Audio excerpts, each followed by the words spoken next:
हनुमान जी का राम नाम चर्चा हो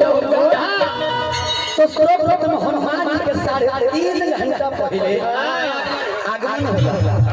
बड़ी बड़ी हनुमान जी के बारे में हां जी धन रंगार हो क्या चाहिए हनुमान जी से रंगार हो के चाहिए।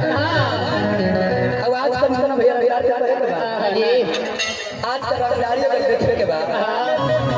इनकर ओरे से घर से चल जाए बस चले ला अब देखिए रंगारी बस में बैठ जाए कंडक्टर साहब भाड़ा बोल दिया भाड़ा निकल भाड़ा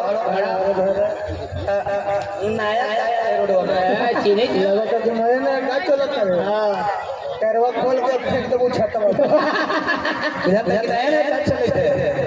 तो कंडक्टर साहब ड्राइवर साहब इशारा दिया कि चुप रहो छोड़ दे भाड़ा मत ले जब उतर जाएंगे हुआ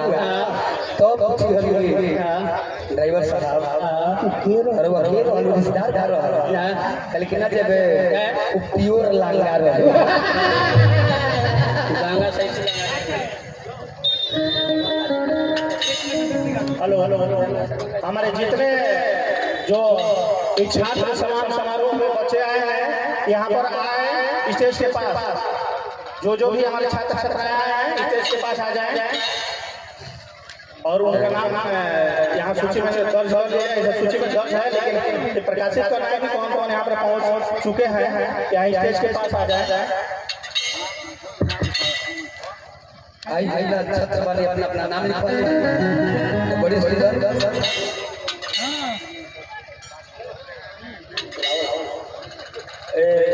जैसा कि आप जानते हैं अगला साल हम सब इस मंच से शिक्षक सम्मान समारोह का आयोजन किए हाई स्कूल के डिग्री पूर्व शिक्षक से सभी को मान सम्मान अंक वस्त्र फूलमाला से दिया गया था और आज इस मंच से छात्र सम्मान समारोह का आयोजन किया गया। जो भी हमारे इस क्षेत्र के दिनारा जमरोड सिकठी काला दुल्फा मडगे धनसोई समोहता पंचायत के जितने भी लड़के फर्स्ट डिवीजन से पास किए हैं तमाम लोगों का इस मंच पर अभिनंदन वंदन स्वागत है। आप आपका नाम लिखवा दें ताकि बारी बारी से बुलाकर छात्र और छात्राओं दोनों को इस मंच पर सम्मानित किया जाएगा। तबीरन में वीर है लन में राम हीरो है